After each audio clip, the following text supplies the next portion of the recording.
Thank you. माझ्या आयुष्यातून म्हणजे जे एक्सपिरियन्स घेतले त्याच्याबद्दल मी बोललोय सगळं. आणि नेहमीच मला त्यासाठीच ओळखलं जातं की मी एकदम रॉ इमोशन्स ठेवून पब्लिकला जे स्ट्रीट लाईफ आहे ते दाखवत असतो. तर हे गाणं पण तसंच आहे, पण हे गाणं माझ्या खूपच जवळ आहे. कारण हे गाणं मी त्या टाईमला लिहिलं ज्या टाईमला माझ्याकडे काहीच नव्हतं, फक्त माझे मित्र होते आणि माझी लाईफ जगताना मला खूप अडचणी येत होत्या, पण त्यात पण मला माझ्या मित्रांनी मदत केली आणि त्यांच्यामुळेच मी आज जे काही ते आहे माझ्या मित्रांना मी पहिले ठेवतो त्यामुळं सगळ्यांपेक्षा. आणि मोस्टली माझ्या प्रत्येक गाण्यामध्ये मी माझ्या मित्रांना शाउट आउट देत असतो, कारण त्यांच्याशिवाय मी कोणच नाहीये. आणि मी किती पण कमवलं आयुष्यात तरी पण माझ्यासाठी पहिले माझे मित्रच असतील आणि ते आधी पण होते आणि आज पण माझ्यासाठी इथं आले. त्यासाठी मी खूप खूप त्यांचं हे करतो नाही का प्रत्येक वेळेस. आणि गाणं बनवताना मला प्रत्येकाने लय मदत केली. सगळ्यात पहिलं तर अंदाधुंनी म्युझिक दिलं, त्यानंतर वेद आणि आविष्कारनी व्हिडिओग्राफी केली, सँडस्ट्रोमनी मिक्स मास्टर केले आणि बिलीवनी पण मला खूप सपोर्ट केला आधीपासून. आणि माझा मॅनेजर आदित्य असाना, सुदीप भाऊ असाना, यांनी पण मला खूप खूप म्हणजे खूप मेहनत केली. म्हणजे मला कधीच त्यांनी असं टेन्शन नाही दिलं कोणत्या गोष्टीचं की तू हे कर ते कर. त्यांनी सगळ्या माझ्या गोष्टी कव्हर केल्यात, प्रत्येक मला कुठंच जाऊ दिलं नाही. मला प्रत्येक गोष्टीसाठी त्यांनी मदत केली. आणि हे गाणं आता 28 तारखेला लॉन्च होणार आहे. आज पहिल्यांदाच मी सोशल मीडिया आणि सगळीकडं पोस्टर लॉन्च करणार आहे. 1 वर्ष झालं मी कमीत कमी गाणं नाही टाकलं, कारण माझे काहीतरी रिझन होतं पर्सनल. त्याच्यावर पण एक गाणं आहे आणि पब्लिकला कळणंच लवकर नाही का 28 तारखेला काय येणार आहे. खूप दिवस झाले सगळे वाट बघतात ते, मला तर रोज कमेंट वगैरे येते. पण आता आज पोस्टर लॉन्च झालं, पब्लिकला तारीख बिरीख सगळं कळत. गाण्याचं वैशिष्ट्य सांगता काय कुठलं गाणं आहे? गाण्याचं वैशिष्ट्य म्हणजे सगळ्यात पहिलं नावच नंबरकारी आहे. ह्याचा अर्थ काय असतो? नंबरकारी म्हणजे आपण त्याला एक क्रिमिनल थॉटने नाही बघितलं पाहिजे. नंबरकारी म्हणजे थोडक्यात जेव्हा नंबरकारी शब्द कधी वापरतात, जेव्हा आपला मित्र जेलला असतो ना आपण त्यासोबत जेलला असतो तेव्हा नंबरकारी हा थॉट वापरतात. पण सगळ्यात मेन जेव्हा आपण मैत्री करतो तेव्हा आपण एकमेकाला भाऊ मानतो, त्यानुसारच ते गाणे. म्हणजे मी माझ्या भावांना नंबरकारी म्हणून असंच संबोधतो नाही का दरवेळेस. त्यानुसार ते गाण्यामध्ये मी माझी लाईफ दाखवली की कसं मी जगतोय, मला काही प्रॉब्लेम्स येत आहे. जेव्हापासून मी गाणे टाकतोय माझ्यावर किती वेळा काय काय झाले ते सगळं मी गाण्यात सांगितले. प्लस मी माझी लाईफ कशी जगतो एकदम मित्रांसोबत डेली नाही का कसं लाईफ जगतो, किंवा माझ्यापेक्षा मी लोकांची लाईफ त्यात जास्त दाखवली की बाकीचे पण लोक कसे जगतात. त्या गाण्यामधनं मी ते मेन दाखवले. जेलमध्ये प्रसंग आहे का जेलमध्ये प्रसंग आहे? म्हणजे विषय काय त्यात जेलमधले पण प्रसंग आहेत काही आणि बाहेरचे पण आहेत. आता जे माझे मित्र जेलमध्ये आहेत त्यांना पण मी थोडंसं शाउट आउट दिले त्याच्यामध्ये, तो विषय. आणि प्रत्येक गाण्याने स्वतःच लिहितो, स्वतः कंपोज करतो, फक्त म्युझिक अंदाजून देतो मला आणि व्हिडिओ वगैरे प्रोडक्शन माझे टीम आहे तेच करतो. याच्या आधीची कुठली गाणी आहे तुमची गिट?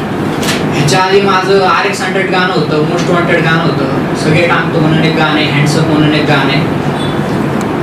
असं वाटतं का की एखाद्या कलाकाराची अभिव्यक्ती स्वातंत्र्य वेगवेगळ्या कायद्यामध्ये हे केलं जातं, बाधित केलं जातं, कारण तो कलाकार आहे आणि मग जाणीव करतोस किंवा तुझी कला सादर करतो, पण त्याच्यावरती गुन्हे दाखल नाही होतात. त्या संदर्भात काय सांगू शकतो?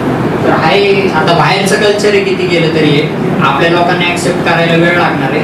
पण लोकांना अजून पण असं वाटतं शिवाय देणं खरंच गुन्हा आहे आणि गाण्यामध्ये गुन्हेगारी प्रवृत्त करतो असं पण लोकांना काय काय वाटतं. पण तसं काहीच नाही. जे रस्त्यावर चालतंय, जे नॉर्मली लोक जगतात मी तेच सांगतोय आणि ह्याच्यात काही हे नाही. पोलिसांना पण माहिती आहे, सगळ्यांना माहिती की रस्त्यावर काय चालतंय. विदाऊट शिवाय गाणं नाही होत का? रॅप नाही होते ना, विदाऊट शिवाय पण रॅप होऊ शकतो.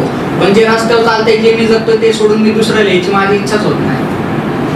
तुम्ही म्हणलं आता की रस्त्यावर चालतं, पोलिसांना माहिती आहे, सगळ्यांना माहिती आहे, रस्त्यावर ज्या चांगल्या गोष्टी चालतात त्याच्याबद्दल रस्त्यावर चांगल्या गोष्टी चालते तर मी नाही ऐकला. अरे तुझं वय काय? तू मागासपासून म्हणतोय माझं आयुष्य माझं आयुष्य. आहे तुझं वय किती आहे?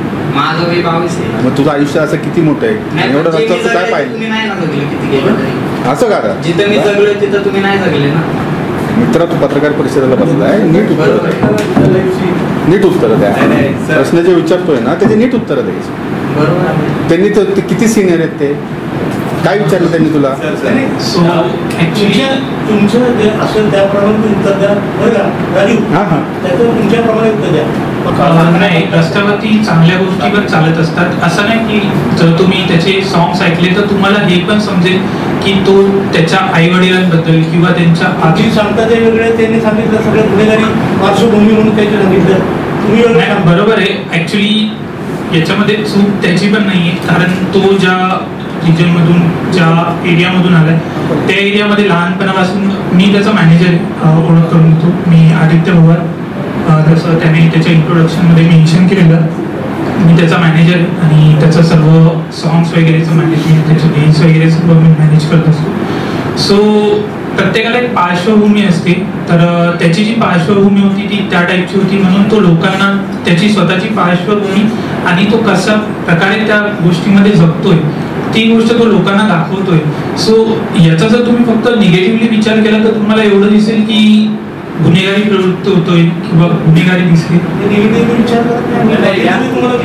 आपण IPC वाचलात का? आपण IPC वाचलात आपण? हो पब्लिकली शिव्या देणं हा गुन्हा आहे. हो, तुम्ही एका रूम मध्ये एकमेकांना काही करा, पोलीस काही म्हणत नाही, पण ज्यावेळेस पब्लिकली तुम्ही एखादी शिवी देता तो गुन्हा आहे.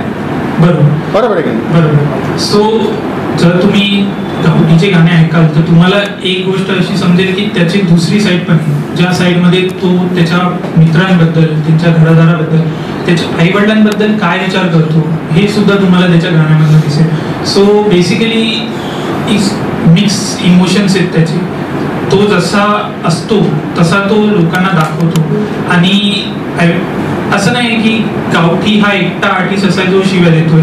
खूप काही हायर लेवलला आर्टिस्ट आहेत, बाहेरचं कल्चर आहे, त्या लेवलला पण जाऊन ह्या सर्व गोष्टी होतात. आपण ते फॉलो करतोय बाहेरचं, त्याला त्याच्या भावना व्यक्त करायच्या आहेत आणि हेच माध्यम का निवडलं? जर MC स्टँड करतोय किंवा शिव्या अशा, हेच का माध्यम निवडलं आहे? त्याला बोलू शकता प्लीज, तुम्ही नको. मेन सगळ्यात पहिलं हे माध्यम मी का निवडलं, कारण मला लहानपणीपासून आवड होती म्युझिकची आणि रॅपची होती. आणि सगळ्यात पहिले मी त्यांच्याकडनं इन्स्पायर झालोय, ज्यांना मी फॉलो करतो, थोडक्यात YG असताना, टुपाक असताना, त्यांनी पण कधी असं झालंच नाही की त्यांनी कोणत्या गाण्या शिव्या दिल्या नाही. ते शिव्या देतात, बाहेरचे सगळे आर्टिस्ट शिव्या देतात, आणि जे आपण जगतोय तेच येते. थोडक्यात सगळेच शिव्या देतात, सगळ्यांना माहिती आहे.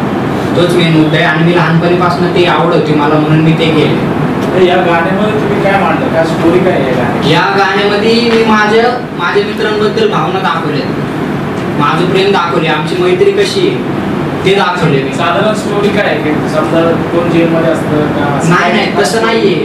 थोडक्यात माझे मित्र आहेत ना, माझ्यासाठी काय काय करतात, मी त्यांच्यासाठी काय करतो, बाकीच्या लोकांसोबत माझे संबंध कसे आहेत, की म्हणजे मला काय काय भोगावं लागतं नाही का. ॲज अ आर्टिस्ट म्हणून मी काय काय भोगतो रस्त्यावर, लोक मला कोणत्या नजरेने बघतात, ते सगळं मी बोलले.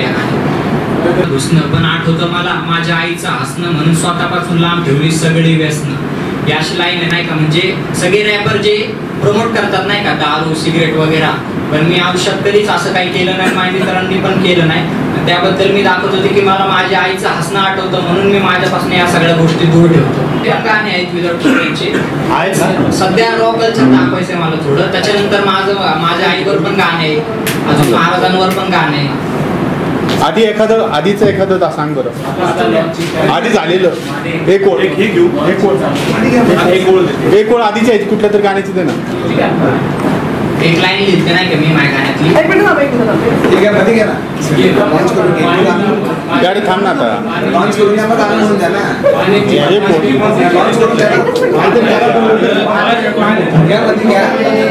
एक ओळ बोल,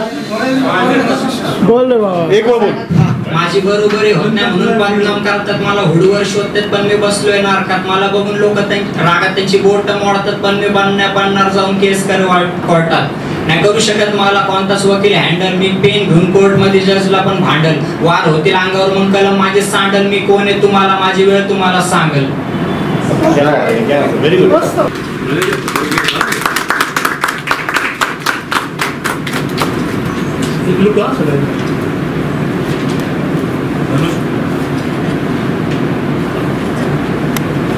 ओके, थँक्यू. गाण्याचं रिलीज 28 तारखेला होणार आहे. सगळ्या स्ट्रीमिंग प्लॅटफॉर्म्सवर 12 वाजताच रात्री अपलोड होणार आहे. आणि व्हिडिओ एक 5-6 वाजेपर्यंत इकडे येणार आहे यूट्यूब आणि बाकीच्या माध्यमांवर पण अवेलेबल आहे, जिओ ट्यून्स वगैरेवर. तर सगळ्यांनी ऐका. काय नावाने येणार आहे?